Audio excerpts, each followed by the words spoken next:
Okay. What's going on, LBHT Crew B? What is going on? No, I mean, way more than we can talk about in the show, really. If you Yeah. think about it. In fact, so much that we're going to have to say something for the overtime show. Oh, man. If you don't know about the overtime show, right below me, patreon.com/LBHT Show. Oh, we have some stories to tell. But thank you for coming through. It is Wednesday. Happy Wednesday. Hope your week is going well. But if not, hopefully it gets better starting right now. Look, it's football season, right? So we're going to be talking a lot of football on the show. Obviously, the Ravens. We gave a post game show talking about their win. Also on Coach's show, Coach Evans' show, talking about the win. Great win. How will they do this week against the Dolphins? We're going to talk about it on the show. Also, the Panthers. They were close. But this week, I think they're going to be in the W column. Okay, we're going to discuss that too. All right, Baker's comeback, his bounce back. All right, and then we're gonna give some more picks. I don't know how we did last week. I didn't keep track of the picks. I hope somebody in the chat knows who we picked for each game, because we're gonna need you guys to keep track of that for us. I'll tally it up. We'll have some graphic or something to see how we're doing. But yeah. So I mean that's gonna be the majority of the show. We have a little Brett Favre scandal for you as well. Okay. Yeah, and we have some other scandals too that we will save for the overtime show. All right. But if you are new here, go ahead and hit that like button and subscribe. All right, subscribe, because we do the show every Wednesday night at 7:15 p.m. We are streaming live on YouTube, Facebook, Twitch, and Twitter. All right. You can also follow us at those places: Twitter, Instagram, Facebook, and TikTok at LBHT Show. All right. I feel like some people don't subscribe because we do the show every week at 7:15. We got to switch it up. One day we have to come in like Friday, 8 a.m. Maybe a little Tuesday, 3:30 in the afternoon. So you got to have the notifications on. You got to keep them guessing. Yeah. Shout out to Chris White, says hoping for a negative COVID test when this pod starts. Hey, that's what I'm talking about. Hey. Well, if you scroll down a little bit, you'll see that he got it. He said, "Ain't no cover here." Hey, congrats. Salute. All right, that's what I'm talking about. D-Milo, what's going on? Hey, Kalo K, what's going on, my friend? Thanks for coming through. Yes, Ravens Online Ungatekeepers in the house. Shout out to Hendo, says LBHT Crew. You know what time it is. Yes, indeed. Oh, our girl Tracy is here. Says we ready. Look forward to hearing from you guys every week. Thank you for real content. Oh, thank you, Tracy. Thank you. I really appreciate that. Danity's here. What's up, Danity? Says, hey, y'all. What's going on? What's up, Danity? Yes, Mr. J the 6 is in the house. What's going on? Appreciate you coming through. Uh-oh. My camera was trying to dial on me for a minute. Can't have that. No. We got some juicy stuff to talk about. Big Reg is in the house. Says, what's good, everybody? Raven Ron is in the house. Says, what up, LBHT? Can someone pull that Keebler elf off the Browns field? Oh, we didn't even put that in the rundown, man. The Brownie the elf? Awful. Embarrassing. But we lost to them, so Yeah. I didn't think you want to go back to that. Alfonso Richardson says, what's up, guys? Hey, thanks for coming through, Alfonso. Thank you. Griff is in the house. Says, what's up, guys? Hey, shout out to Griff. Just Aloe is in the house. Says, what up, LBHT crew? Hope all is well. You know what, Just Aloe? I was going through the archives and I saw the video where we learned the shocking truth that your name was not Just Aloe. It was indeed Just Aloe. I was crushed. I've been saying I was saying Just Aloe for a long time. And when I found out it was Just Aloe, it blew my mind. Black Daniels is in the house. Says LBHT crew, peace and blessings. Can't wait to hang out. Oh, can't hang out, but came to show love. I'll catch the replay. Hey, thanks for coming through. Yes, and you can definitely check out the replay. Go Man's in the house. Says Lamar 2022 MVP. Yes, indeed. All right, and Noah Driscoll. We got to give a shout out to our guy Noah. Says time to see how good the Ravens D really is against some real competition. Oh, he's coming with the fire. Yes. # LBHT crew. Okay. and emphasis in the house is football's What's up, back. emphasis? 1/3 of Ring Kings podcast. OTR Mike says, yo, it's only the best crew in the world in here. Yes, indeed. And Yolanda B. What's going on, Yolanda? How you doing? Thanks for coming through. Yeah, she says, good evening, LBHT. Yes. Okay. All right. Give the shout outs. Oh, we got a like over. Where we get that like at? Oh, over on Facebook. Thank you, Hendo. Appreciate that. All right. Okay. All right. We got a lot to discuss. We want to get into it. But first, we like to start every show with a Black History fact. And B has a Black History fact for you.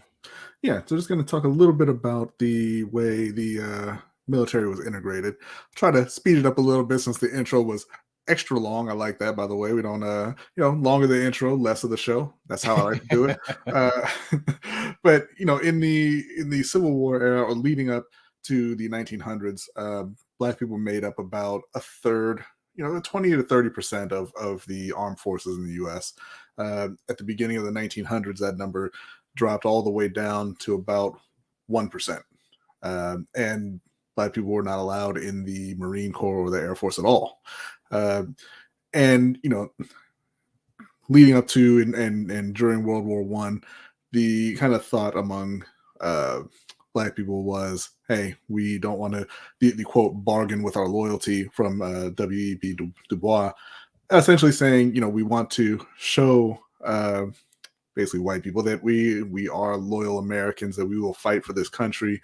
And, the thought was, we go and fight bravely and help defend the country, and things will improve back at home. Didn't happen. I know you're shocked.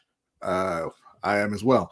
But coming up to World War II, the NAACP, the National Urban League, they kind of took it in a different direction and said, this came from the Pittsburgh Courier, which was the leading Black newspaper at the time.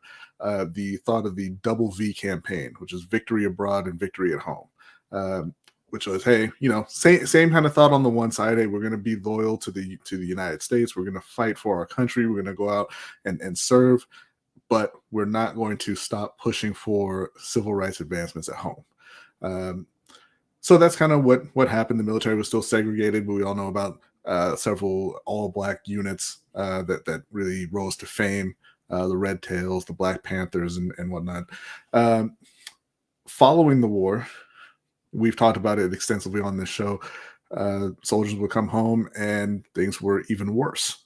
And that's what happened with Isaac Woodard, who was honorably discharged from I believe it was the Army, and this was in 1946, honorably discharged, and hours later, meaning the same exact day he got out of the military, he was riding a bus.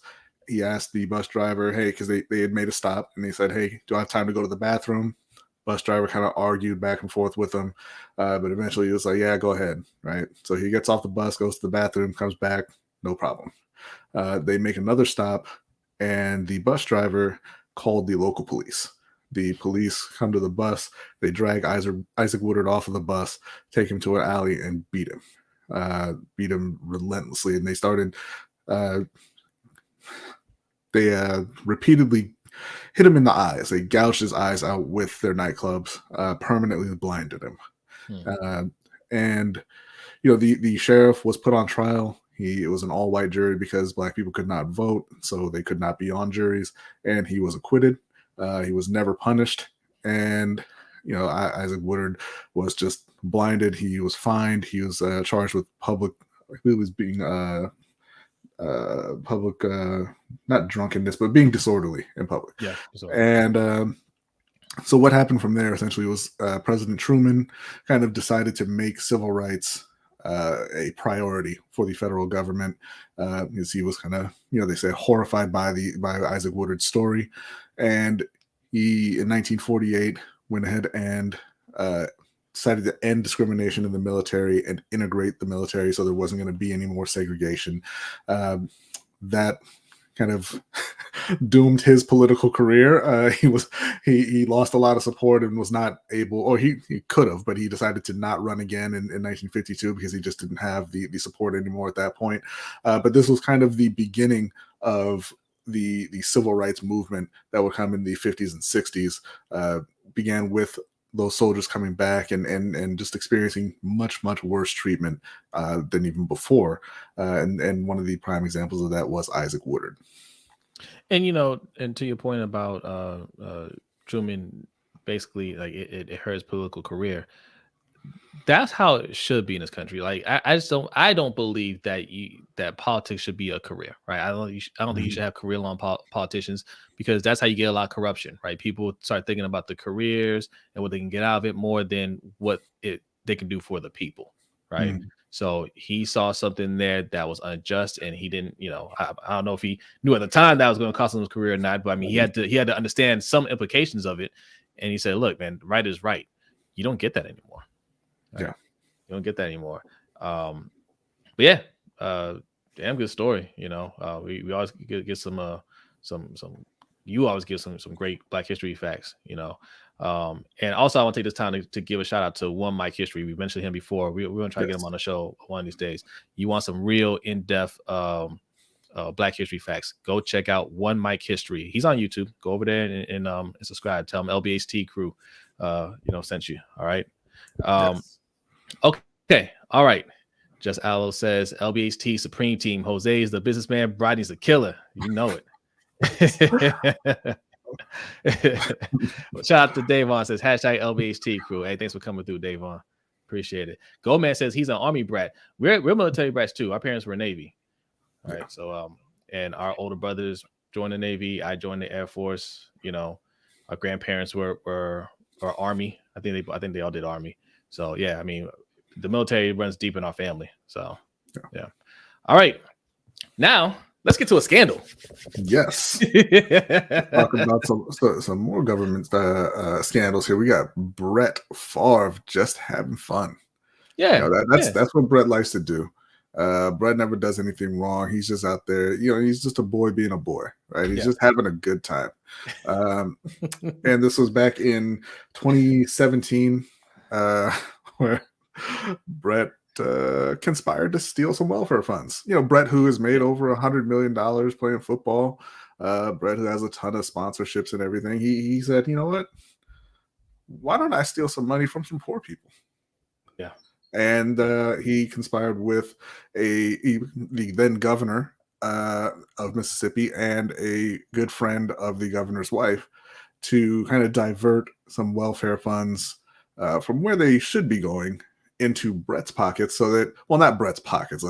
They diverted it to the University of Southern Mississippi so that to build a new volleyball court, because his daughter was playing volleyball there.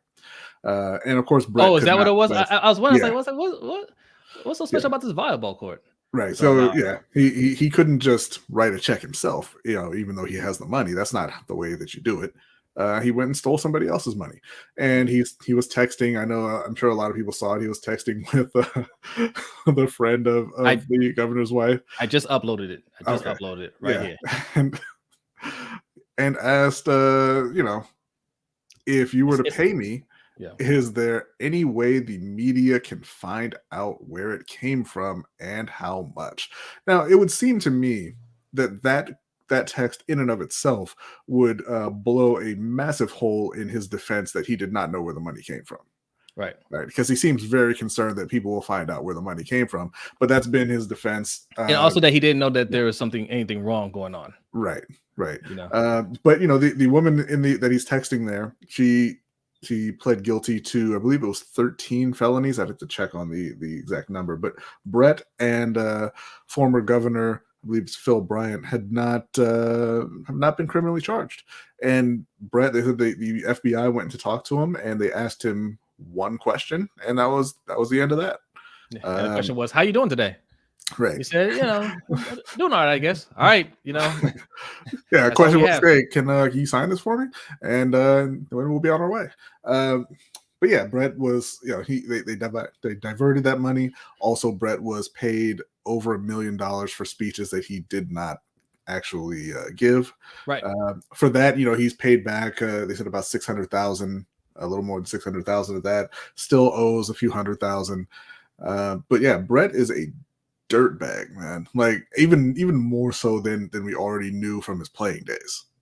over here in Baltimore, Baltimore isn't short of their own scandals. But former Mayor Catherine Pugh, she did some prison time over stealing some funds, right? Mhm. Yeah, I forget the exact which exactly she did. It had to do with children's books. She had some Yeah, children's books that she wrote a children's book, and I think she used funds to kind of buy her own books back. I believe it was. yeah, Um, it wasn't $5 million worth, right. right? You know what I'm Yeah. saying? Like that's a lot of money from a poor state. Mississippi is The very poor. poorest state. The poorest state. Yes, they Yeah. are the poorest of states. So that $5 million they absolutely need. And as you know, we discussed it on the show before. Like they don't have running water in Jackson, Mississippi right now, right? Right. They could absolutely use that money. And Brett Favre just like, but my daughter likes volleyball. Right. And I can't be coming to see her on this raggedy ass court. So Mike says selling books that weren't there. There we go. Yes. Yes. Yeah. She did prison time over that. Yeah. But you have a governor and a football player that the two highest positions one can hold in Mississippi. Exactly. And nothing, right? It just. Well, hopefully there's something coming down the pipe now. This had all been uncovered by, I believe it's called Mississippi Today, a paper down there. They kind of been digging into the story. But yeah, up until this point, they didn't seem very interested in pressing Brett on his involvement there. Yeah. So yeah. Mikey saying that Catherine Pugh did 3 years. Darren says, hold on now. Volleyball brings in a ton of money to Mississippi. Not enough, apparently, Darren. or were you counting the millions from Brett? Yeah. Yeah. I wanted to bring this up because I watched. I don't watch a lot of ESPN, FS1, a lot of that stuff, right? I don't. Even the clips that they show on Twitter, I usually avoid that. But today, I made a concerted effort to watch, at least keep it on in the background to see when they're going to bring this story up, and I didn't see one. Right? I ain't see Screaming A. Smith talk about it. I didn't see Get Up or I didn't see on Shannon talked about it. About it. He was very disturbed by Brett and talked about what a terrible person he's always been. But yeah, he mentioned that he was stealing that money from the poorest people, the most underserved people in the country, essentially, and that he brought up how much money he made playing football and everything else. Yeah, Shannon was hot, and I do like to point out that Skip Bayless plays a character on TV, but when they talk about stuff like this, he's generally on the right side of it. He was agreeing with Shannon all the way down the road there, and Shannon had mentioned as well, like if whenever you have Black or brown people committing fraud with the welfare system, whether it's $5, whether it's 5 cents, whether no matter how much, they're pushing hard to put them in prison. And Brett Favre is out here stealing millions of dollars, and they're just like, oh yeah, it's all right, it's okay. Yeah, it's fine. So I'm gonna turn my camera off for a second, man. My side is freezing a lot. Does you see my side freezing? No, looks fine to me. All right, I'll let it ride. I can see it messing up, but whatever. Stream, you're about to get another letter. He knows me so well.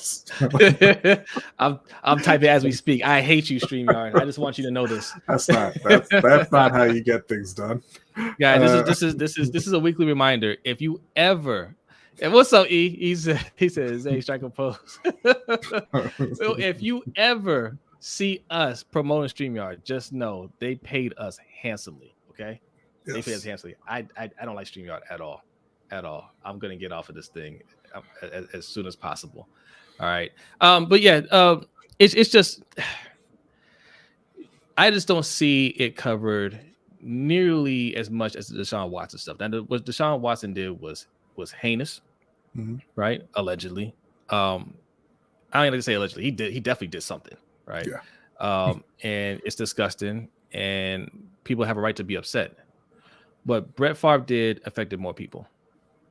Yeah. Right. I was thinking about that earlier. It's, what Deshaun did affected those people more, I think. But Brett, I mean, you're talking about millions of dollars from people who have little to nothing.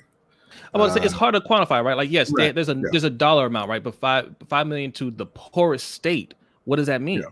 Right? Yeah. Like, what does that mean to them? And with the Deshaun Watson thing, we have this Brett Favre thing is kind of faceless in terms of the victims.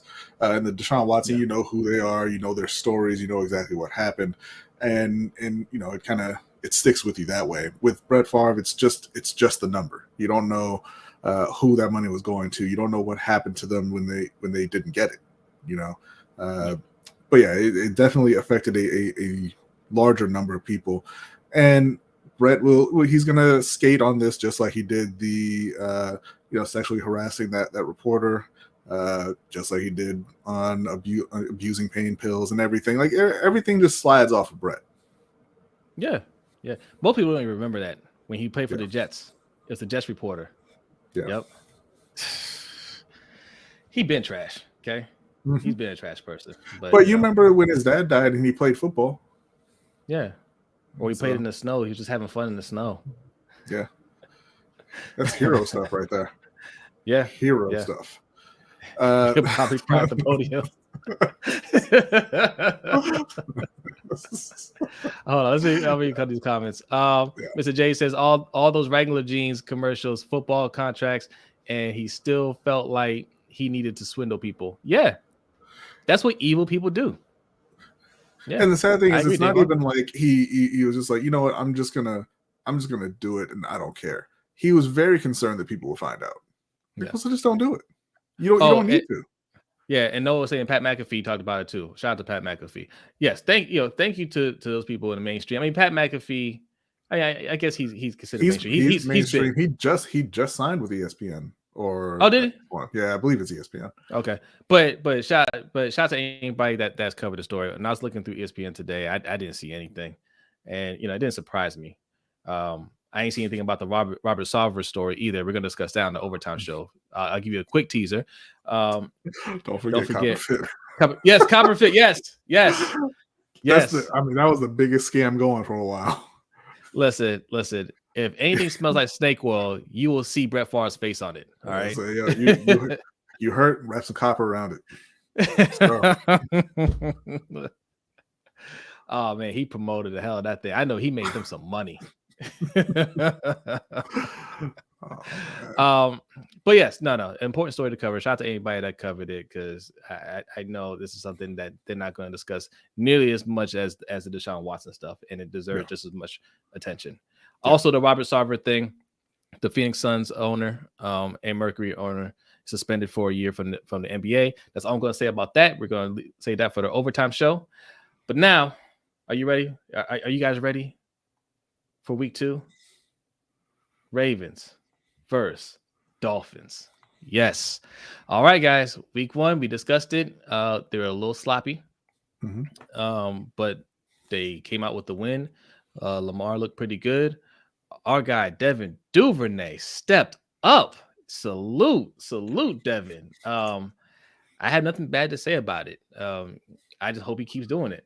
Hey, shout out to Sip Tally Films. Coach Evans says, "Hey man, my alumni tripping. He a snake." Yes, yes, absolutely. It's a horrible story. He's a horrible person. Yeah, he's a horrible, because he does not feel bad about it. No, of course not. All right, of course he just wanted to make sure he didn't. That's why he was fighting paying back that money that he stole for the speeches.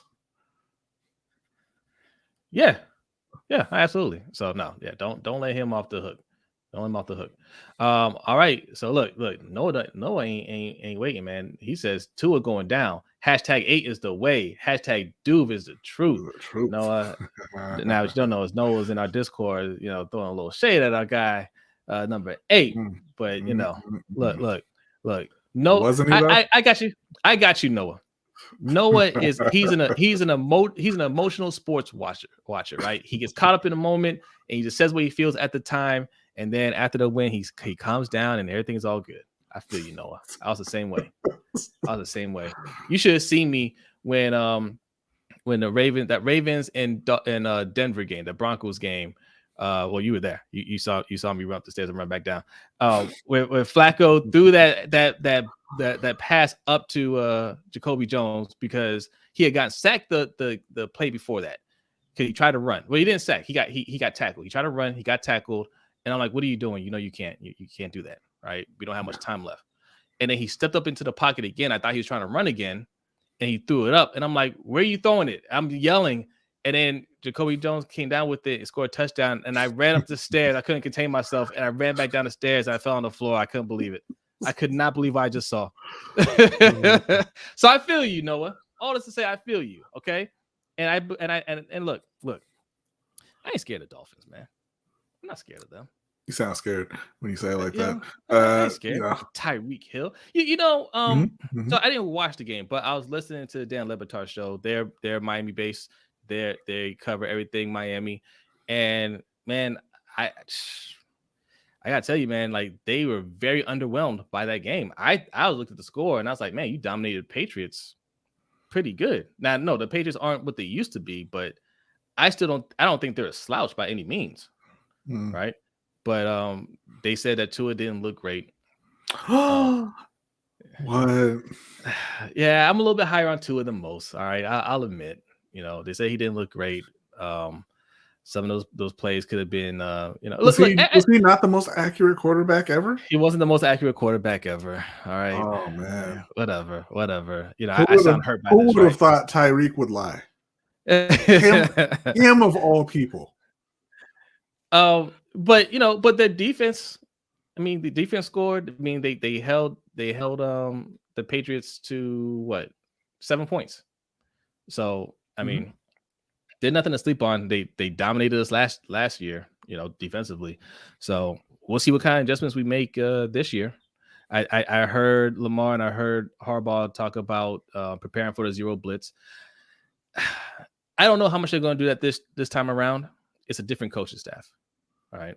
And I think, maybe they'll look at it and say, hey, that worked last year. Let's try some of that. But I wouldn't expect the same exact strategy this time around. But then again, we had the same offensive coordinator who doesn't know how to make you gotta do it just to see at least once, right? Yeah. You got a coach that doesn't know how to make adjustments, try it. I don't think they were going to do it the whole game last time, right? But we didn't make any adjustments. We didn't switch anything up. And they're like, well, let's keep doing it. It's working. So the big thing for Baltimore, I mean, obviously, they've got to contain Tyreek and Jalen Waddle. I'm not sure that it's really possible to do that for 4 quarters. But, I mean, you do your best. You try and slow them down. But the big thing for them is now it's sounding like maybe Miami won't have either of their starting tackles. Now, Austin Jackson, whatever. Okay, he can be there, he cannot. But Teron Armstead is a great left tackle. And if he's not there, it's going to be a considerable blow to Miami's offense. We don't know exactly how good that Ravens pass rush is. They didn't have much of a test last week, if we're being honest. The Jets O-line's not great. And they were also missing their starting left tackle. But, you play who's in front of you. And if Teron Armstead's not there, you got to expect Oweh and Justin Houston to really be getting after Tua all day. And we're going to need that, right? I think the defense is going to play us tough. Look, we did play a tough defense this past week. The Jets are going to be a tough team. They have a defensive-minded coach. I think he's going to be a very good coach for them. And they have some talent on that defense. I think we did pretty well considering. So how do we hold up the following week against, I think, the Dolphins? Pretty solid defense as well. We'll see. But you know how I am, man. I want to see what kind of adjustments Greg Roman can make week in and week out, because what worked early on, I mean, it's still early in the season, it's week 2, so maybe we could get away with some stuff, but I don't know. We didn't have a run game in week 1. I don't know if J.K. Dobbins is coming back. They say he looked pretty good at practice today, so cross your fingers. I say give him another week. I agree. Whenever a player is close, I say, give him a little bit more time. Give him a little bit more time to make sure he's actually ready. I heard Ronnie Stanley is practicing as well, so that's a good sign. But he's another one. Give another week or two until you're 100% sure about him. I don't know. So I don't think our run game is going to be much better than last week. But Lamar looked great, man. And with the ball in Lamar's hands, anything can happen. And I think, actually, I take it back. I think it'll be a little bit better. I don't think it'll be great. I think it'll be a little bit better just for the simple fact that they showed in week 1 that they're okay with not running the ball. I think that's the main thing, right? So maybe the Dolphins have a slightly different strategy. They say, okay, these guys will come out passing like, no problem. So we can't just stack the box. And maybe there'll be some gaps to open up for the runners to run through because we didn't block well last week. So the Dolphin side of it, like Darren said, he just doesn't believe in their offense. He said he might eat those words though. Tua is just he hasn't lived up to what I expected him to be. And yes, he has weapons, and weapons do upgrade your quarterback. That's for sure. Yes. It's still early to tell how good they're going to be. Right? They look good against the Patriots, but their quarterback. No, Tua's not an awful player, right? It's not like we're talking about Nathan Peterman out there. So he's going to have his games where he's on, and if he's having a good game, like I always say about the skill position, if you have your quarterback, those guys are just kind of multipliers for your offense. And having Jalen Waddle and Tyreek Hill and Mike Gesicki and Chase Edmonds, it's potential for fireworks on that offense. They weren't amazing in week 1, but it's week 1. Who is? There's very few people. The Chiefs were, sure, but outside of them, who looked that great in week 1? Teams normally take a couple of weeks to get everything together to start the season. This is a big game. I would expect you to get. I would expect you're going to get the best effort out of both teams this week. It's going to be really tough for Baltimore to contain that offense all day long. So I think it's going to come down to what they can muster on their end, and I think you're going to see a great performance out of Lamar. I think he's really looking forward to playing Miami again after the way that let's be honest, they embarrassed Baltimore's offense the last time they played them. They did. But you know what? Lamar did that to Miami the time before, so I think he's looking for a return to that. He had 5 touchdowns on opening day. I believe it was in 2019. So yes. I think he's eyeing a return to that. Really want to see if Devin Duvernay can keep it up. That's going to be my main takeaway. If he is going to really step up and be that number 2 guy, not sure yet, but we will have a better idea after this weekend. All right. Shout out to Garnett West. Our guy Garnett's in the house says, I watched the game 3 times and listened to a couple of podcasts. We just need to get the interior pressure and there will be a couple of balls available for the defense. Yeah, that's one of the things that I really liked about that Jets game is that it looks like our defense is going to force a lot of turnovers. Marcus Williams was flying to the ball. Chuck Clark, I mean, he's playing motivated. I saw they just kind of redid his deal and they put some incentives in it. He had a forced fumble. We're fortunate. We forced a couple of fumbles. We got some sacks. So I think this defense is looking to be a little bit more opportunistic than in the past. So I agree. I think there'll definitely be some balls on the ground or in the air for us to intercept. There'll be some opportunities for us.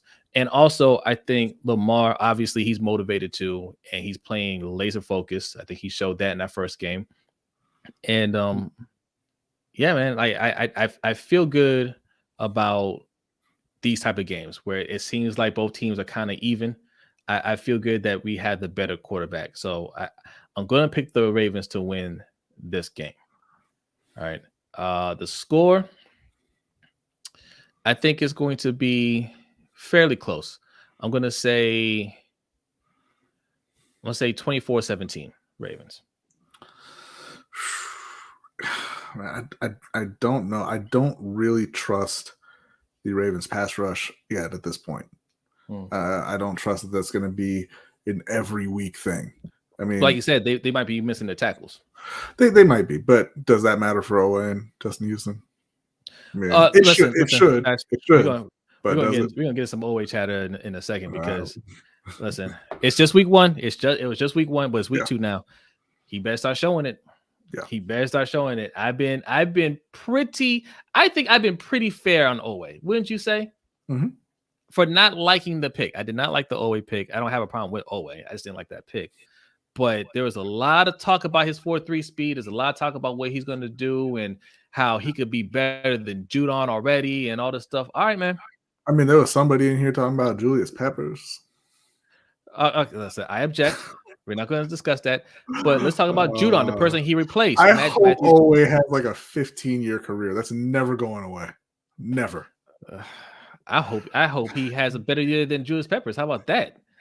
He will. Julius not in the league now. Yeah. But no. Look. He's got to start. He's got to start doing something. Judon had a sack on last week. In case you were wondering, Judon's been getting a sack every single game. So I just want to put that out there. Owe better start. He better start showing up more consistently. He's been showing up here and there. It needs to be consistent. All right. Noah says something that's going to also be interesting to watch is our O-line versus Miami's defense because they got some dogs on that side. And we remember what happened last time we lined up against them. Yeah, absolutely. Yeah, their interior line also not bad. And Baltimore's interior line also not great. So We'll see. All right. I expect Linderbaum to play much better this week than he did last week, if I'm being honest. But, until you see it, it is what it is. I don't think he played horribly. And I definitely expect Kevin Zeitler to play much better. What do you expect out of Ben Bowers? What do you want me to say, man? What do you want me to say? I don't understand how you draft somebody to replace Yonda, and you knew from the time you drafted him he wasn't good enough, and you just didn't know that. Marshall Yonda said he was going to be great. Is Ben Cleveland even active? What's going on here? What's going on? What's going on is Eric DeCosta drafted some bad linemen. Tyree Phillips, Ben Bredesen, Ben Cleveland. Okay, so that's all that's going on. You drafted some bad linemen. Now you brought this up. Who was talking about Peppers? No. Don't put that on me. Coach knows. We told Coach already. He's just messing with Garnett. That's all. Garnett wants to let it go. Okay. No. I'll tell you what, Garnett. I won't ever bring it up on your show. How about that? But this is my show, so I'm gonna bring up whatever I want to bring up. I got E says James Prochet doing anything lately, Zay? I think he had a holding call in the last game. I think he was the one that got flagged with the holding call. Yeah. He's trying, man. I listen again. That's bad. My man getting penalized on 20% of his snaps. Look, that's ugly. That's a tough scene right there. People think we're the number one Prochet haters. We're not, right? If we point something out and we see something the way it is, we think it is at least, then that's just how we see it. Now, if he goes out there and balls out, I'm going to be happy. I'm happy for Duvernay. I didn't think Duvernay could do it, but I'm very happy for what I've seen in week one. Very happy. If Prochet goes out there and does something like that, I'll be extremely happy. Darren, by my watch, we have at least a year and a half of us saying "I told you so" before that can die. Don't. This ain't going. This is not one way. All right. But it's coming back on all y'all. We got a lot of it. But you know what's funny? What's up, King? We're not sitting here saying I told you so. Have we brought up Prochet? You guys in the chat are bringing up Prochet. All right. Look at this. Man says Prochet breakout. All right, man. He can't get more than 5 snaps. All right. He needs more than 5 snaps for that to happen. Danny says I need to see Owe make some plays. Houston doing it, and he's older. I agree. All right. It's time to move on here from this. We'll come back to it. Keep putting your the Panthers. Hold on. Keep putting your comments in the chat box. We'll circle back around bonus time.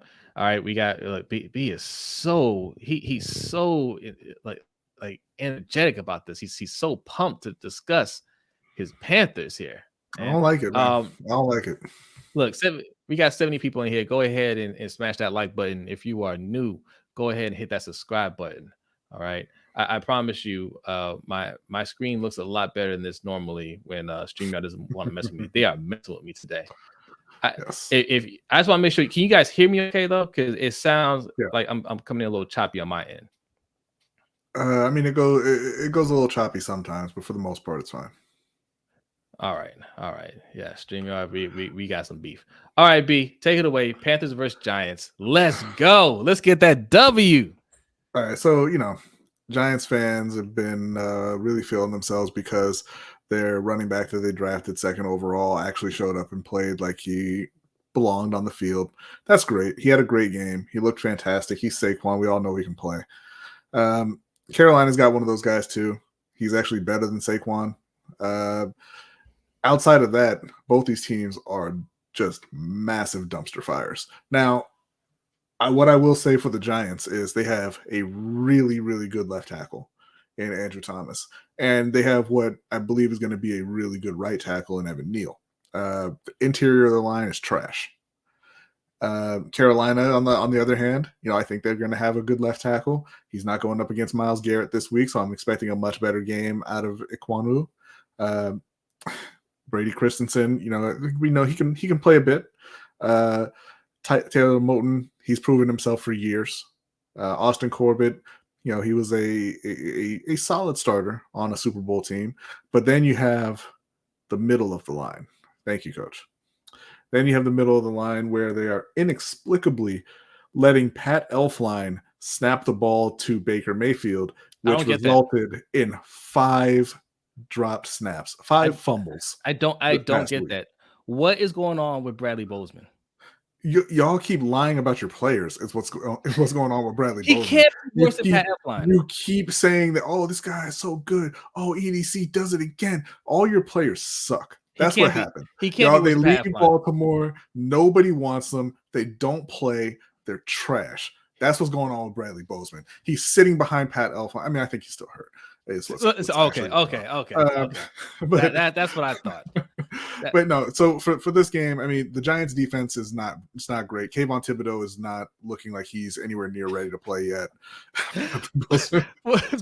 Shout to Living Legend says badly Bozeman. Listen, I love me a dad joke. But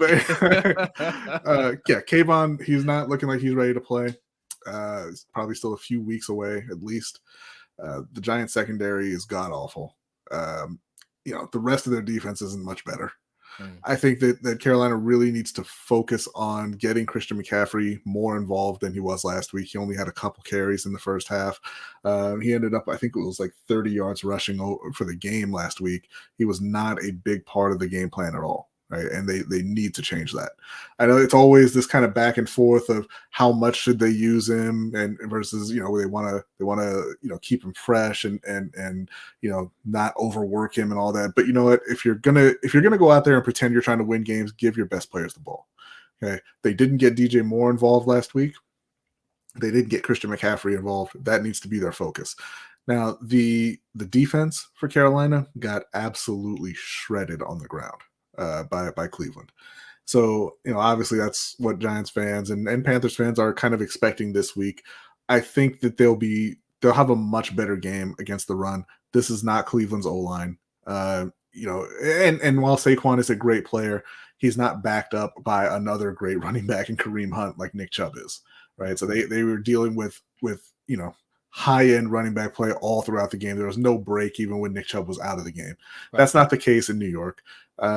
Their O-line isn't anywhere near what the Browns O-line is, honestly. What the difference is in this game, honestly, that I think coaching. I think Brian Daboll is a much better coach than Matt Rule. Even after just the one game, I'm fine with saying that. Yes. So for Carolina to win, they need to rely heavily on Christian McCaffrey, heavily on DJ Moore. And if Robbie Anderson is feeling like an NFL wide receiver the morning he wakes up on Sunday, then rely on him as well. Yeah. Otherwise, we're going to shut him out. But no, they need to don't make it more complicated than it is. Sometimes you just need to get your good players the ball. Shout out to Xavier Smith says, you guys already talking about Panthers. I'm a little late. Bro, the show's almost over. We're 45 minutes into it. All right. But don't worry. We'll circle back to some. My man said, "Damn, it's like the credits are rolling already." No, man, you need to learn about the Panthers. Okay, when you know you next know. season, next spring, when Lamar is no longer a Raven, who are you gonna follow? It's a good question. Whoever we talk about, because we're still gonna be talking about Lamar. Jason Lockenfora went after Bashadi on the radio. Did you see that? Did he? Okay, well, okay, yeah. hold on. We'll talk about today. Hey, are we doing lunch money bets today? I don't. Is D Weezy coming through? I hadn't heard anything from him. I sent him the link, but I do not see him. Okay, all right. Hey, we'll keep it pushing. We'll circle back to bonus time. We'll discuss Jason Lockenfora. We'll discuss some Lamar contingency plans. All right, Lamar contingency plans. We'll leave it at that. But yes. What they did to you guys on the ground is what I keep expecting the Ravens rush to be, like actually be, where we have two running backs that you just like there's no breaks, right? J.K. Dobbins goes in there, tears it up, and when he comes out, Gus Edwards or vice versa, whoever you like better, whenever one comes out, the other one comes in and keeps it going. And shout out to OTR Mike. Thanks for the donation. Says, you, Mike. Hello, kids. Remember, the best nation is donation. That's right. And if you want to be awesome like Mikey, there are two ways you can do that. Okay, this is how we do super chat over here. Right below B, $ LBHT Show. That is the Cash App. Also, the pin link that you see in the comment. All right, that'll take you to our Stream Elements page. Both ways, you leave a donation, leave your comment, and then you get the animation right next to my face. Appreciate you, Mikey. But that's what I expected from the Ravens. But that's what the Browns actually have.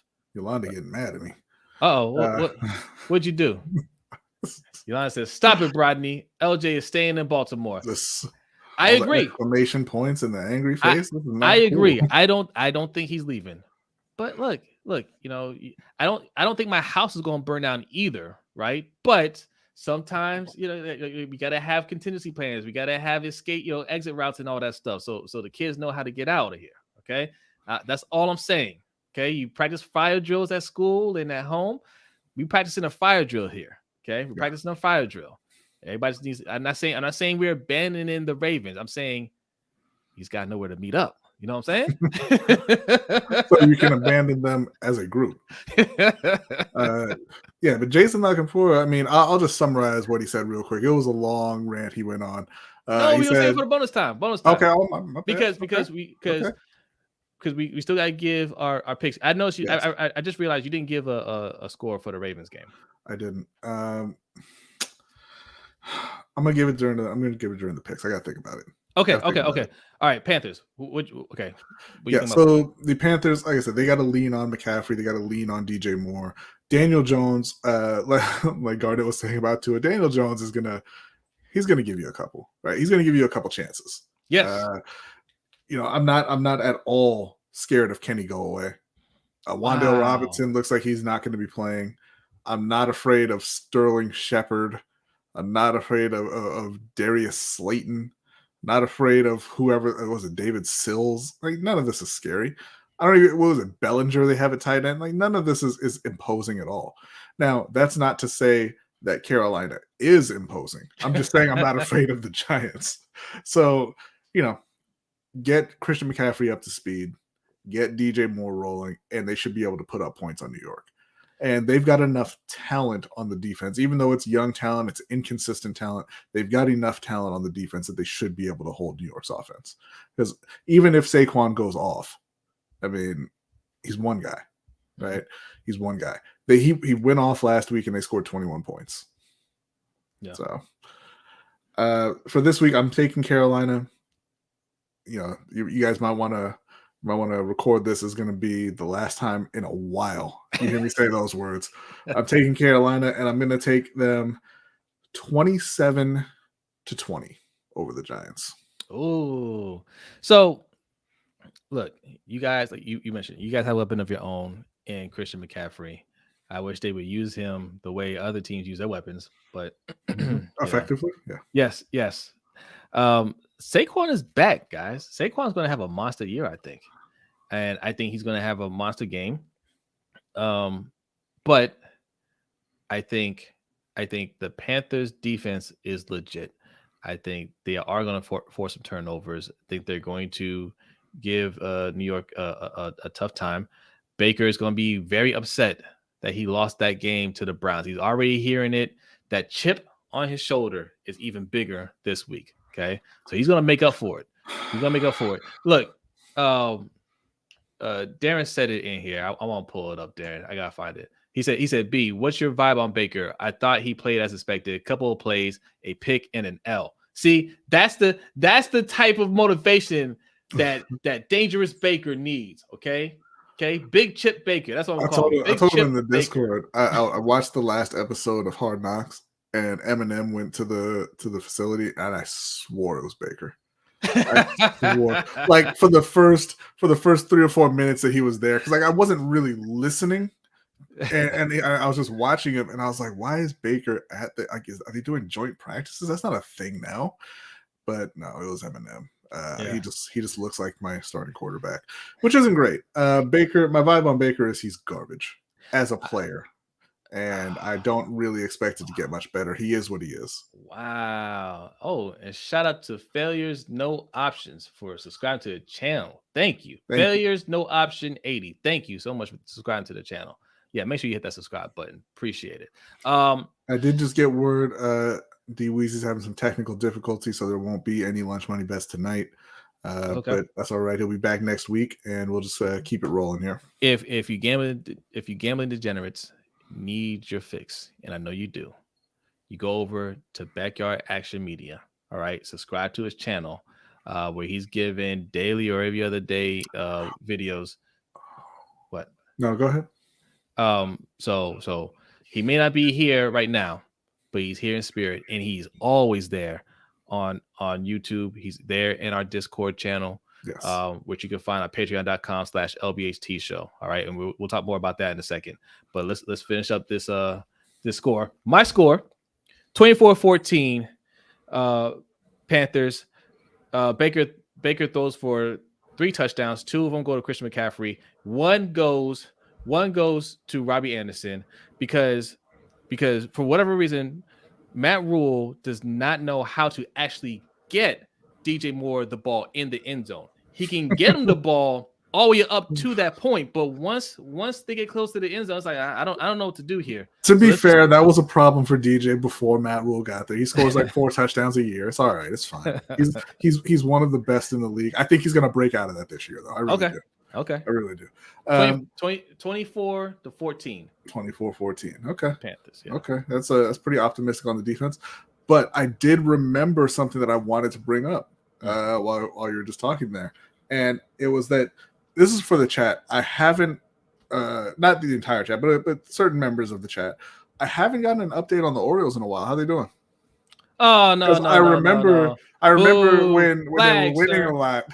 You know, it was all about the O's, and I told you they're not going to make it, and y'all called me a hater and blah blah blah. But y'all stopped talking about them. What happened? Like, sir, this isn't a baseball show.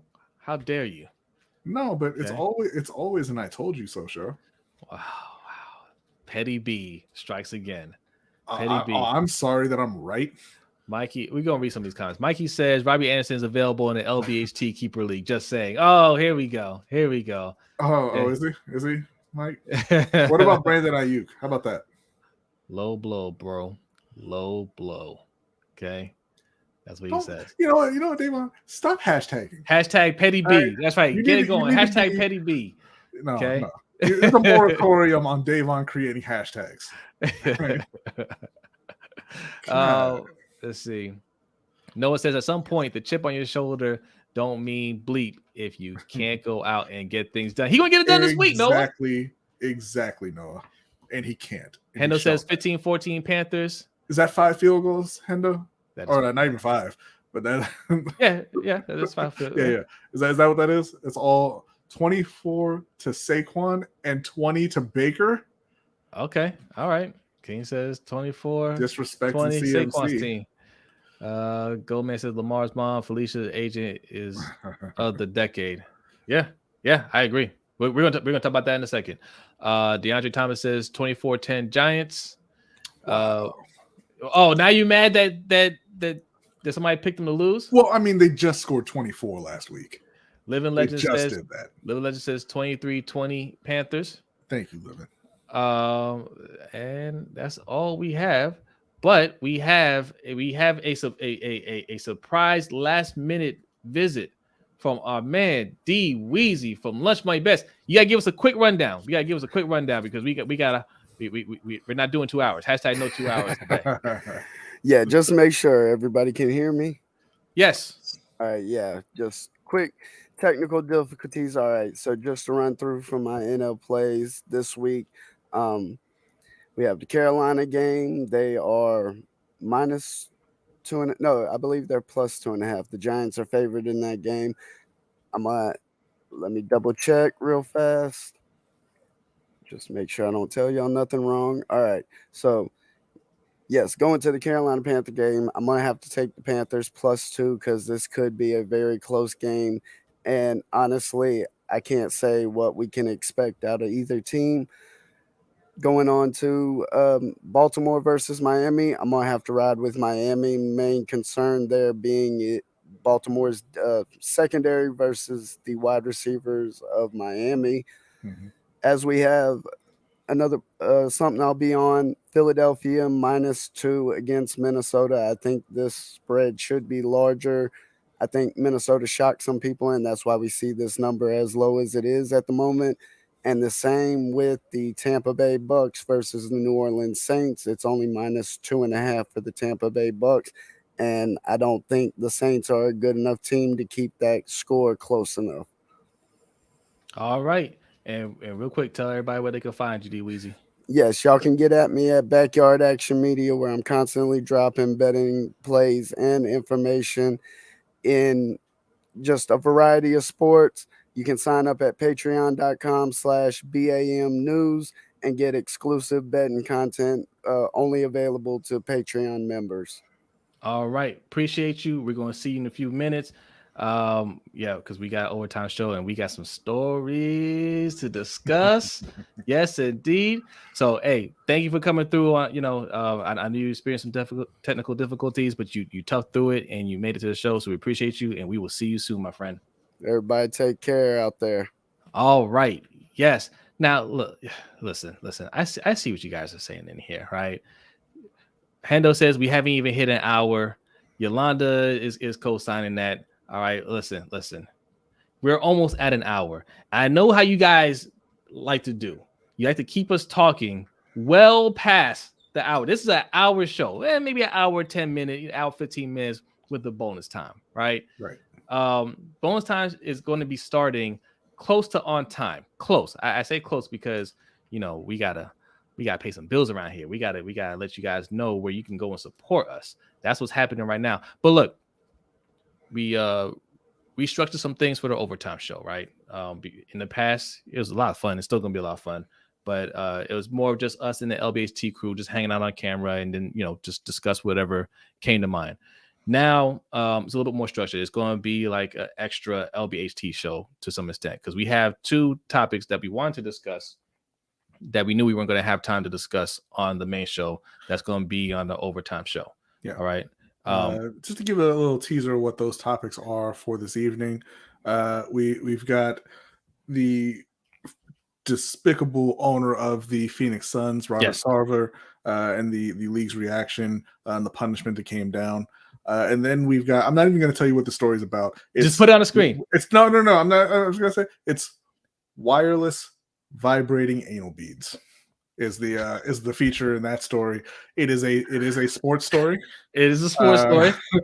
So we're gonna get into that. It has rocked that community. that scandal has rocked that community. Okay? And you heard B. You heard what he said. You did. Your eyes did not. Your ears did not deceive you. Yes. Yes. Oh, he got it. You got it, Darius. You on it? Yes. That's on the overtime show. Yes. Oh word. Jay's intrigued. So that's what's coming on the overtime show. So how do you get to the overtime show? Well, patreon.com/LBHT Show. We have 3 tiers: 3, 10, and 20. Okay, 3's going away soon. I keep saying it. 3's going away soon. It won't be that much more though. Maybe we'll bump it up to 5 or something like that. But B, tell them real quick what they get for those tiers. Yeah, so the $3 tier gets you into our NFL Pick'em League that we do every season, where we give away a custom LBHT trophy to the winner at the end of the year. Don't put the pick. Don't do. I see you looking for it. Stop looking for it. Looking for it. And it's just a general support tier. Oh, God. What is that? Look at that. Damn it. Look at every that. time. That's a beautiful trophy. That trophy is going to be changing too. Yeah, it is. Yeah, it is. That's going to be changing too. I don't know how the new one's going to look, but it's going to look better. Yes. Yep. So the $10 tier gets you into our fantasy football league that we do every season. We've got a dynasty league as well as a redraft league. I guess I should go ahead and let Coach know now, since he may or may not be there for the overtime show. Coach, we're going to go ahead and get you added into that dynasty league so you can take over the team there. So congratulations to you. You're all right, Coach. So you're 0-1. You don't have a quarterback. Moving on. You also, with the $10 tier, get to request specific content, articles or videos on any sports topic that you would like, and it gives you the LBHT crew coin as well that Jose has right there. The $20 tier is a combined tier for this show as well as our other podcast that we do with OTR Mike, Ring Kings podcast, which is all about boxing. So you get everything that I just mentioned, as well as the custom poker set featuring our top 25 fighters of all time. We had a 3-hour conversation with some of the crew, kind of ranking and revealing our top 25 of all time. It's a 5-part series on the channel, so definitely check that out if you're into boxing, or if you're not. Check it out either way. Yeah. And all of those tiers will get you into the overtime show to talk about wireless vibrating anal beads. And they will also get you into the Discord channel. Yes. So well worth the admission. Look, like Mikey said, $3 is worth the price of admission to that show to hear that story. There you go. All right. Also, real quick, let me take this band down for a second. Do you like the merch? Do you like what we're wearing? Well, that's live is going to be changing soon. Okay. We're teasing something. All right. Something's coming. Something big's coming. All right. But if you like anything that we're wearing right now, go over to lbhtshow.com/shop and purchase something. Okay. Or if you're looking at this on YouTube, the shirts that you see on the bottom, right? That's from our merch shelf. It's this picture that you see right here. Okay. That's Baltimore Raven City edition apparel. Okay. Got the Ravens wings with lined up with the different parts of Baltimore City, East and West Baltimore, to be exact. Okay. So go over there and purchase a shirt. You saw me wearing it after the game on Sunday. And we got Panthers one on the way. I promise you a Panthers one. It is almost done. And I think Panthers fans are going to love that one as well. All right. And also, like B mentioned, Ring Kings podcast. Go over there and hit the subscribe button. All right. We will be streaming live. We were taking a little break. Mikey was on vacation, a well-deserved vacation, hard-earned. That's one of the hardest working men I've seen right there. Okay, he deserved that vacation. He need that time off. So we'll be back better than ever this Saturday for the Triple G and Canelo fight, part 3. Part 3. All right. So all right. And we'll probably be maybe recording something talking about Anthony Joshua and Tyson Fury fighting this December, because that's the fight that nobody wanted. We got a lot to discuss. All right, so real quick, let's give the predictions, and then we're gonna do a quick bonus time, and then we're gonna get to the overtime show. I pulled up this graphic here. Let me see if I can find it. Week 2 picks. All right. Shout out to I want to give shout out to the people I got from printyourbrackets.com. Okay, so if you're looking for this form, that's where you can get it from, printyourbrackets.com. All right, so I don't know how we did last week. All I remember is that I picked the Steelers and everybody said, how could you? And I know how I did, but I'm not going to say it because it wasn't great. There were a lot of close games that went against me last week. Also, I just want to acknowledge our guy E says y'all got commercials. I just came back. Listen, not only do we have commercials, we're gonna have commercials filmed by this man right here. Okay, Mr. E. Okay, he's dope with the camera. All right, if you're in the Maryland area, the DMV area, and you need something filmed, okay, you holler at my man right here. Okay, you send him a message and for a reasonable rate, the right rate, he can get you straight. Okay, all right. All right, B. Let's run down real quick. Chargers at Kansas City. That's Kansas City all day. The Chargers are going to be possibly without Keenan Allen, and I'm not sure if Mike Williams is going to be there either. We gotta check on that, but definitely taking Kansas City in that one. I saw Tyreek Hill leave this Kansas City team, and on Sunday, Pat Mahomes threw the ball like there were 2 Tyreek Hills on that team. 5 touchdowns. And that was on a hurt wrist. Look, I think San Diego is a very good team. They have an excellent quarterback. San Diego's not a real team. They don't exist. Yeah, LA. I'm sorry. The Chargers. I'm old. I'm sorry. The Chargers are a good team. They have a good quarterback, man. I'm not. I don't know how many games I'm gonna pick Kansas City. Listen. Hold on. Listen. We got to engage the hyperdrive right now. All right, you're taking too long. This is the first game. We trying to get out of here. I let you speak. I said one thing. You said more than that. All I said was Keenan Allen's not going to be there. I'm taking the Chiefs. See, you had to go into the injury report. Okay, wow. That's why we went down this road. Wow. All right, Kansas City. Boom. Wow. We both got Kansas City. You guys can follow along with us. Put your picks in there. Put your picks in here. Man, they want to say the Chargers tend to play Kansas City close. That's true. Cleveland and the Jets. Oh, Cleveland big. Joe Flacco is not the guy. I got Joe. I got the Jets. Can't go with Joe. I got the Jets. Not in the year of our Lord 2022. All right. Are you picking Joe Flacco? All right. Detroit and Washington. Detroit let me down last week, but not for lack of effort. I'm picking them again. Man, they came back strong on Philly. I'm gonna go Detroit here as well. Stop copying my picks, man. Whatever. I'll go first then. How about that? Yeah, you do that. All right. Not on this one. Tampa Bay. I'm taking Tampa over New Orleans. I still don't believe in Jameis. And I have to see Dennis Allen get Alvin Kamara more involved. Tampa wins. I'm going with the upset. I'm picking New Orleans. Yeah. Okay. Yeah.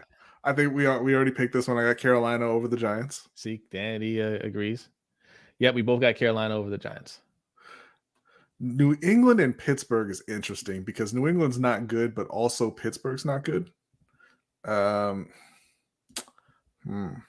It's too early for me to say who's good and who's bad. Like, what if Miami's just a really good team? What if Pittsburgh forced 5 turnovers and could still only get 20 points? I'm going New England. Oh, man. I'm going Pittsburgh. Colts at Jacksonville. I'm taking the Jaguars. Yeah, I don't really think this New England Pittsburgh thing. Has Tomlin ever beaten? Has he ever beaten Belichick?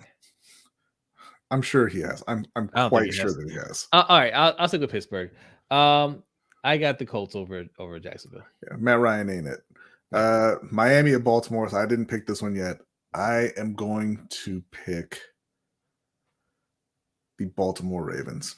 It's just Lamar is too much and Tua is too little. What's the score? I'm going to say the offense is fully on track this week. Okay. I know the run game is not going to be what it could be, but I think Lamar is on point. I'm going to say 31-17 Baltimore. Okay. All right. I had it closer. I think I said 27-24, something like that. All right. Next game is Atlanta versus the Rams. This is going to be the Rams in a game that's much closer than you expect. Okay. Yeah, I got the Rams. I got the Rams big. Rams big, huh? Okay. Yeah. Just disrespecting Marcus Mariota like that. That's all right.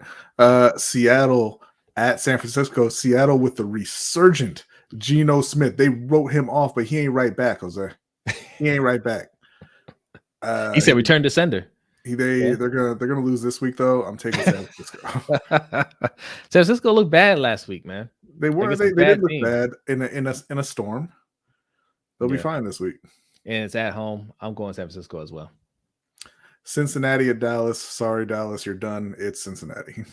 Yeah, they're gonna take some L's. We already saw what life was like without Dak. It didn't look great with Dak, if we're being honest. So without Dak, yeah. I mean, and Cincinnati coming off a terrible game, they're going to put a beating on Dallas. I can write off week 1 losses for any team, no matter how bad they look. It's week 1, right? Mm-hmm. But that going down, we already seen what that's like. So of course, Jerry Jones is going to say he's not going on IR. He knows what that means for the season. So, but yes, they're going to lose bad to Cincinnati. Yeah, see, the chat agrees. They all pick San Francisco. They're all picking Cincinnati. Yep. Next up, we got Houston at Denver. I like Houston, man. I really do. Lovie Smith is still a bad coach, though, so I'm going Denver. I'm going. You think Lovey's a bad coach? Lovie is a bad coach. He's not a bad coach. Who is Rex Burkhead better than Dameon Pierce? Because he played 71% of the snaps. Dameon Pierce isn't ready yet. Dameon Pierce won the job to the point that they cut their other running back. He's not quite up to speed in the pass game. He explained this. Okay, yeah. maybe he's a good runner, but he just can't catch the ball at the backfield. He's a bad coach. Okay, it was a maybe he's Adrian Peterson. Game. It was a 1-point game. If he's Adrian Peterson and you didn't have him on the field, then you're a bad coach. Maybe he's Adrian Peterson light. If he's Adrian Peterson light and you didn't have him on the field, you're a bad coach. What do you do with Adrian? What do you do with the running back that's not Adrian Peterson but can't block and can't catch? What do you do with that? You run him, get into field goal range, kick a field goal, and then it's not a tie. Look at that. But he's not Adrian Peterson. He's Adrian Peterson light. That's fine. Adrian Peterson light can still get you into field goal range. All right. Yeah, I'm going Denver. Okay. Arizona at Vegas. I'm going to continue with my theme of Arizona sucks, and I'm going to take Las Vegas in this one. I don't think they suck. They're going to suck this year. That's my big upset pick for the season. They're going to be a very bad team. I'm going. Vegas is. I'm going Arizona. I don't know what to make of either one of these teams right now because Vegas didn't look good. One of them has Devontae Adams and the other one has Baby Stewie. So I'm taking the one with Devontae Adams. Got Hollywood. Yeah, he does. Yeah. How'd that work out for him? All right. How'd it work out for Devontae Adams? Much better than Hollywood. They lost. They did. They didn't get embarrassed though. Well, they didn't play. They didn't play Kansas City. Good Lord. I think Kansas City's going to do that to a lot of teams. I think Kansas City's going to do that to a lot of teams. We'll see. I think Pat Mahomes is going to have another 50 touchdowns. I think Pat Mahomes is taking it very personally. I think he's doing the Michael Jordan with the Tyreek Hill comments. Okay? Yeah, I don't know what he's taking personally, but he's taking it personally. That Tyreek said that Tua was more accurate than him and that he wanted to play with Tua, and then everybody was like, "Oh, let's see if Pat can do it without Tyreek." He's like, "I've always done it without Tyreek. It's not anything. Like, who cares if Tyreek's not there?" Chicago or Green Bay. I want to pick Chicago. My heart is picking Chicago. My brain that makes the picks is picking Green Bay because Aaron Rodgers. I'm picking Chicago. I think Green Bay is going to struggle this year. You think they're going to lose to Chicago at home in primetime? Yes. Didn't they lose to them last year at home? I don't remember, but I'm going to say no. I think they did. Didn't Green Bay only lose like 3 games last year? I may be making that up, but I think they did. Probably making that up. They lost to New Orleans in their first week. I think that was at home. They did. They got destroyed by New Orleans in the first week, and then they went on to win 13 games. Okay. Well, was Chicago? Was it Chicago? I'm checking. You go ahead and make your next pick there, buddy. All right. It's 2 more games. We got 2 for on Monday night. Tennessee at Buffalo. I think Buffalo by a lot. I think Buffalo and Kansas City are the 2 most dangerous teams in the AFC. They beat Chicago 45-30 at home. and they beat them 24-14 at Chicago. Okay. But they did lose to New Orleans at home. They lost to New Orleans at home. No, it was at New Orleans 38-3. Okay. I don't care. I'm thinking Chicago. All right. Yeah, so you saw what happened with their number one target, Christian Watson. That's not one drop, and target. they're like, not anymore. That's not the number one target. Not anymore. Buffalo by as many touchdowns as they can muster in the 60 minutes that they're allowed. That's not going to be close at all. They're going to do this is going to be the beginning of the start Malik Willis train. It's not going to happen on Monday, but that's going to be the beginning of it. He says many touchdowns they can allow. I got Buffalo. I'm not going to pick against Buffalo too many times this year. Yeah. So them in Kansas City, they look amazing. Minnesota at Philly. That's a pretty tough one. I think that Devontae Smith is going to want to bounce back from the terrible game that he had. AJ Brown is going to continue playing as well as he did in week 1. They said he's been looking phenomenal all off season. Dalvin Cook, Justin Jefferson, Adam Thielen, it's a very explosive offense there, but they do have the Kirk Cousins factor holding them back. I say they lose at Philly. I agree. I got Philly. Filthy says Buffalo doesn't look that good. What? They didn't look good on that Thursday night game? They looked amazing to me. They turned it over 4 times and they won by 21. They looked amazing. I mean, look, it's 1 week, right? I mean, things can change. King, that's why too many night games, because God is good. Yeah, I don't know what that's about, but that's what they decided. So I'm not gonna fight it. Yeah. All right. Quick bonus time show. I like this. Okay, we're an hour and 17 minutes in. Okay, we'll spend a few minutes on the bonus time, and then we have some more to discuss on the overtime show. I know you guys want to get to that story. I know you want us to get to that story. That's going to be for the overtime show. So Put your comments in the chat. We'll discuss it for a few minutes. Now, I want to bring up the Lamar thing. I saw you guys typing about Lamar, the possibility of him leaving. I threw out some contingency plan discussion earlier, right? Now, I'm not saying jump ship, right? I'm not saying jump ship. I want, because I'm an older head, so I'll be one of those guys that probably just sticks with the team, right? Although I have jumped ship before, because back in the day when I was a kid, I was a Raiders fan, okay? And he remembers me being a Raiders fan, and I said enough's enough, okay? And then you realize those were gang colors, and you picked a new team. Well, look, this is before we moved to Maryland, and before the Ravens were even a team. But we moved out here, and the Ravens came around. I said it just makes more sense to root for the local team, right? So that's how I came to be a Ravens fan, and then a full-time Ravens fan when I just realized that Al Davis is just insane, all right? So, but yes. Anyway, nobody's saying jump ship, but these teams are not loyal to you as fans. And you don't have. I'm going to leave that there for a bit. Yes, Mikey was a Dallas fan. Yeah, Mikey was a Cowboys fan. Mm-hmm. And B used to be an Eagles fan. Right? Back when Randall Cunningham was there. Yeah. The point is, there's nothing that says you have to show this undying loyalty to your teams, especially if they're not respecting you. Right now, the Ravens organization is not respecting you as a fan. Okay, we are screaming to get this deal done for Lamar. Lamar cannot go anywhere. He's the only league MVP that they've ever had. Okay. Just the one. Mm-hmm. Just the one. And he did it on a rookie contract. So he's not even in his prime yet. What are we doing here? Right? Why are you trying to lowball him? Because the more information that comes out on this, you didn't even offer him what Kyle Murray got offered. What's that about? Right? That's complete disrespect to him. That's complete disrespect to the fans. Because even if you don't fully believe in him, obviously he's driving ticket sales. He's driving your jersey sales. He's the reason why fans are showing up, and they're letting you know at every turn, do not let this man walk out the door. If he does, if they end up trading him, there's some rumors that maybe they could trade him next year or whatever. You're trading half of the fan base right along with you. Yeah. right? They'll leave. And like he's bringing in the young fans. That's the difference too. He's bringing in young fans that are just getting into the game.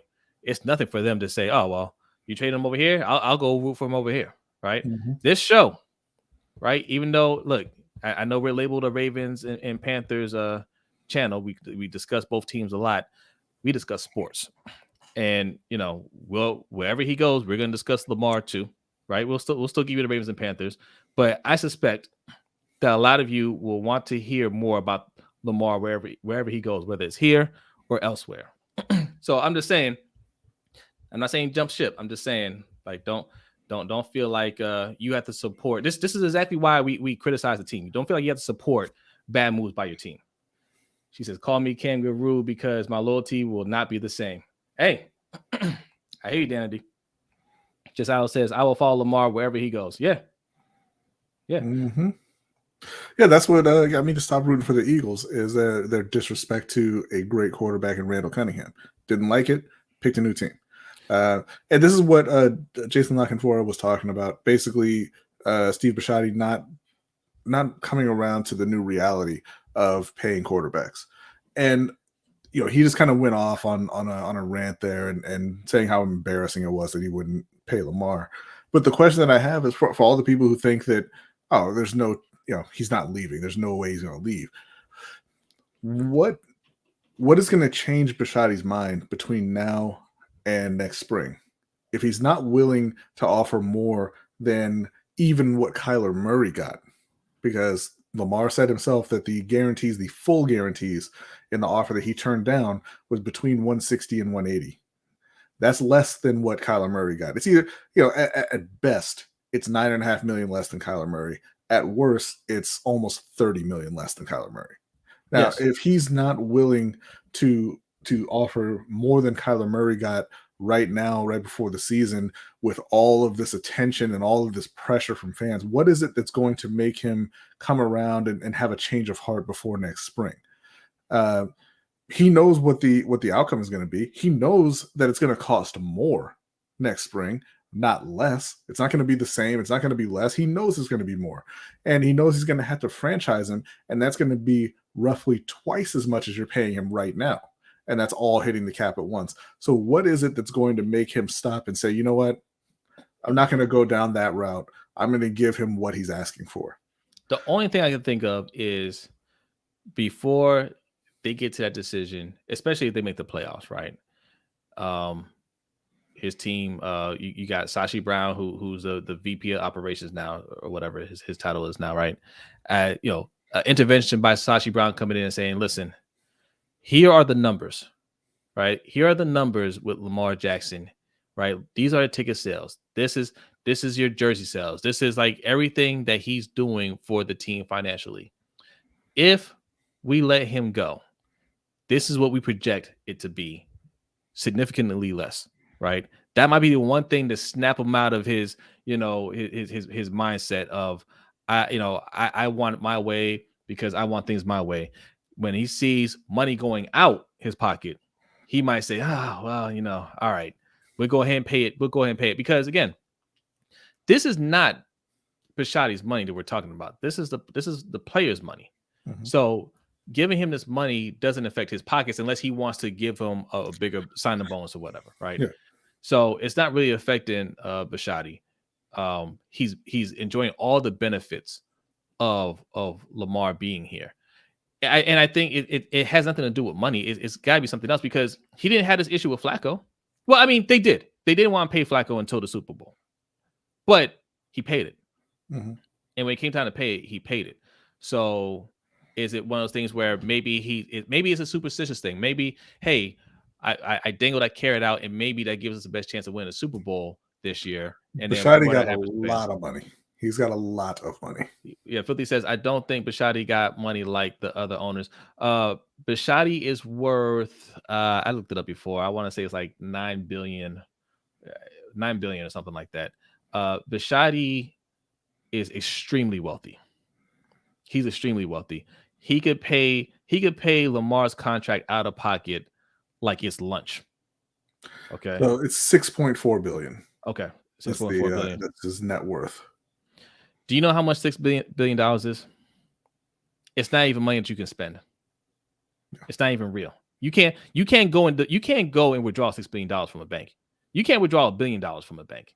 Right. It's the type of money that only exists on paper. It's not real, actual money. You know, he's extremely wealthy.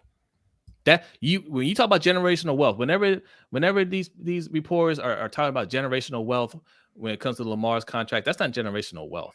What Bisciotti has is generational wealth. That's real wealth right there. He's got the money. Trust me. Yeah, $6 billion. That's what Baltimore Ravens said. $6 billion. Right. Alex Lance E says, then they're going to trade him, then go back to the pro run heavy and pocket passer, big QB. Yeah, and that's not going to make them any money. Yeah. Right? There's nobody that they can bring in immediately that's going to keep those sales up. Even if they think we can trade Lamar for a bunch of first round picks, maybe even position ourselves to be in a running for one of these quarterbacks coming out the draft, right? That's not going to generate the same excitement as having Lamar. And all people are going to look at this fan base in Baltimore. Let me bring this back up on the screen. These people right here, East and West Baltimore, they ain't gonna go for that. They're gonna say, okay, well, what are you gonna do with that quarterback when it comes time to pay him? Right. Nothing. No, if they let Lamar go out the door, a big portion of this fan base will never forgive Bisciotti, and they will not show up to the games. They just won't go. So he needs to think long and hard about what he does over the course of these next few months. If I'm him, I know Lamar said that he's gonna, he's done negotiating, he's done talking about it. Take a week or two and go to him and say, hey, look, I know you don't want to discuss it or whatever. I know you said you were done, but I'm willing to give you what you asked for. Just get it done now. Don't wait until the offseason. No, his net worth is relevant because he does have to pay the actual bonus all at once out of pocket. Yeah, and that's, I think, what Billy was referring to. I think he doesn't have money like that because what's his name, Mark Davis doesn't have money like that, and he said right. he was not able to fire John Gruden because he couldn't afford to buy him out. Like, he just didn't have the money on hand.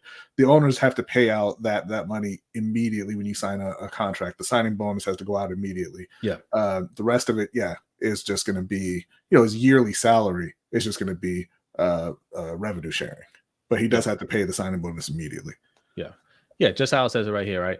Also, if by some miracle that QB is good in 4 years, you will have to pay him more. Yeah. If whatever quarterback you replace him with, if he's good, if he's a good replacement, even if you're thinking Tyler Huntley, you're gonna have to pay him more money than what you're trying to pay Lamar now, or what Lamar's asking for. And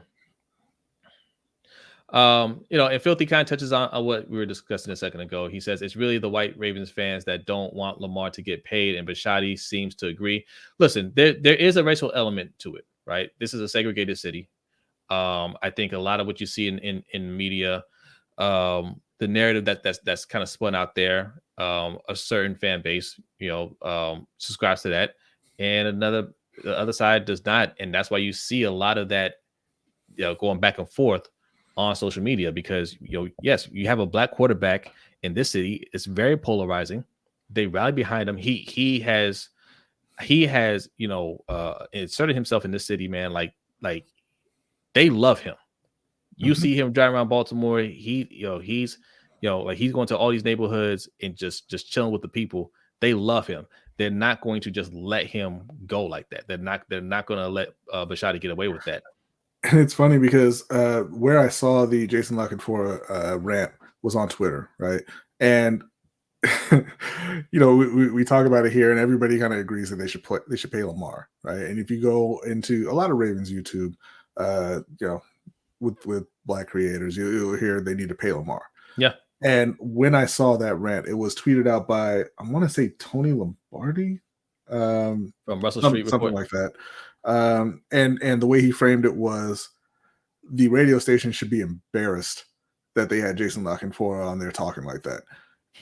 And I'm sitting there like, Why would they be embarrassed that one of the B writers or one of the reporters is advocating to pay your MVP quarterback? Right. What sense does that make? Because they're pro-establishment, right? Right. They're pro-establishment, and you have your gatekeepers, right? You have these people that they are going to go out there and preach the narrative, whatever the team wants them to preach, whatever the team wants them to say, they're going to go out there, they get their marching orders, and they're going to fall in line regardless of who the player is, right? Yes. Thank you. Tony Lombardi. Yeah. I don't like it. I don't really like any of those people from Russell Street Report, to be honest. I just that's another discussion. But but yes, they're going to always side with the establishment. They're always going to be all Ravens for life. No matter what, Ravens, and you have the other side that's just like, nah, right. It's not that way, right? Why were you able to get it done for Flacco but not Lamar? Right? I understand. Yes, the Super Bowl plays a huge part of it for sure, but Lamar is clearly, it's night and day when it comes to their play. Like he's leagues above Flacco in terms of skill and just his play. He's a much better quarterback. It's funny because Joe Flacco didn't win you that Super Bowl, right? I mean, it was a team effort. I mean, he played great in the playoffs for sure, but they didn't win because Joe Flacco was the guy. And in Baltimore, Lamar is not the reason that they haven't won a Super Bowl. Like I said, he's a much, much better player than Joe Flacco ever was. The team around him is worse than the team that won that Super Bowl, but still, Joe won the Super Bowl, so that's why he got paid. It doesn't make any sense. It makes no sense. Yeah. Look, it is likely if we don't sign Lamar, it is very likely that we never get another quarterback of that caliber. Not saying that they will never get a good quarterback, but a quarterback, MVP, a league MVP. Right. It's not easy to find the guy at that position. Ask Cleveland. Cleveland has been looking for, and again, people talk about, only Cleveland would pay Deshaun Watson like that. Yeah, I mean, okay, they haven't had a quarterback in over 30 years.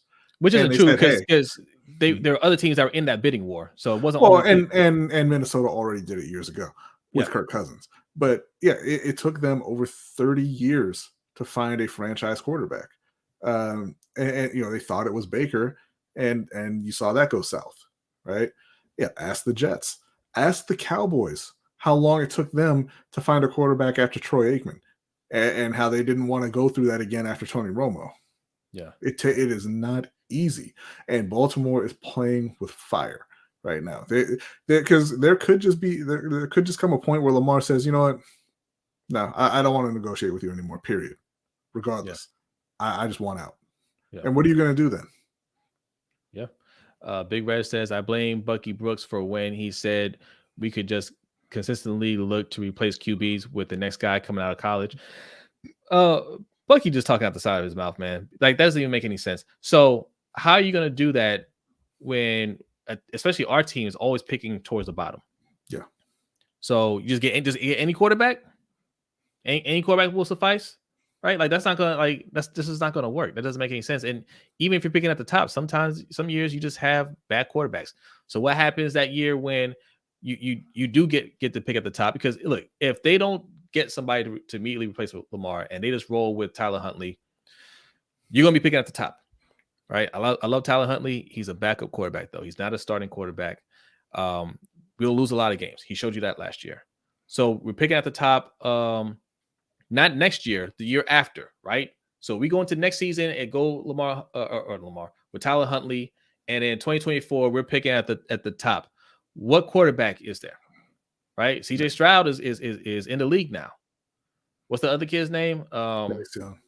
Bryce Young, right? Bryce Young is in the league now. So who's the next guy? That might be a Trubisky type class, right? Right. Well, the class we just had. Kenny Pickett was the first quarterback taken. He went in the 20s. Okay, so what happened? The other guys went in the third round and later, and it just wasn't a good class. And there's no guarantee. And even if it is a hyped up class, there's no guarantee that one, they actually turn out well, or two, you get the guy that you want. Yeah. So yes, we make fun of the Browns, but if we don't sign Lamar, the Browns are way better than us.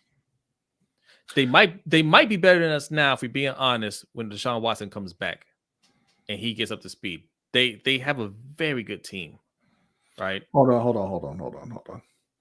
They got us again. What? We got 135. It's time to go. See, man. Look. See. Man. Thank you, Shug. Thank you for reminding us. You did get us. Hey, before you guys head out, man, 66 people in here. Make sure you hit that like button. If you are new, hit the subscribe button. All right. This is how the show goes. This is an hour-long show, ladies and gentlemen. But we are an hour and 35 minutes into it. We have another show to do after this. Okay, the overtime show. We have 2 juicy stories to discuss. All right, and anybody from the LBHT crew that wants to be a part of it, our founders, they're welcome to join. So you might see D Weezy up on the stream. You might see Hendo on the stream. We'll see. Who knows? We don't know. We're gonna find out in a minute. Okay, but. And shout out to Zaul. Zaul said we need to talk Knicks and Yankees. Here we go. Zaul is going to request a Knicks and Yankees video every single month. All right. That's what he's going to do. And we're going to give it to you, Zaul. All right. But all right, everybody. Appreciate you coming through. Yes, OT is here. Patrons, give us a couple minutes. If you want to be a part of it, patreon.com/LBHT Show for as little as $3 a month or about $32 a year if you want to pay the annual one. Okay. Just get all out the way now. All right. You can be a part of it. Add to Pop. I'll read your comment real quick. Says, did you hear Michael Irvin say that Lamar didn't play good or well and that the Ravens can't be elite if he only rushes for 17 yards? But don't y'all be criticizing him for not throwing well. Michael Irvin is just playing a media game. That's why I usually don't follow this stuff, because he'll say that one week and then next week he'll say he should be MVP. Michael Irvin also said, "Man, when it was cold out there, we was cold." Man, I don't really care what Michael Irvin says. So yeah. All right, that is it. Patrons, get ready. We about to get up out of here. Start this overtime show. Everybody else, B, are you ready? Yes. B is ready. Everybody else, have a great night. Thank you for hanging out. Maybe we do a post-game show Sunday. No. Maybe just we do the ending. Don't be saying, oh, maybe this, maybe that. Just say goodbye. Hey, maybe you'll see us, maybe you won't. Oh, yeah. But we promise you we'll be back for the Wednesday show if it anything else. All right. Y'all have a great night, and we'll see you next time. Peace out.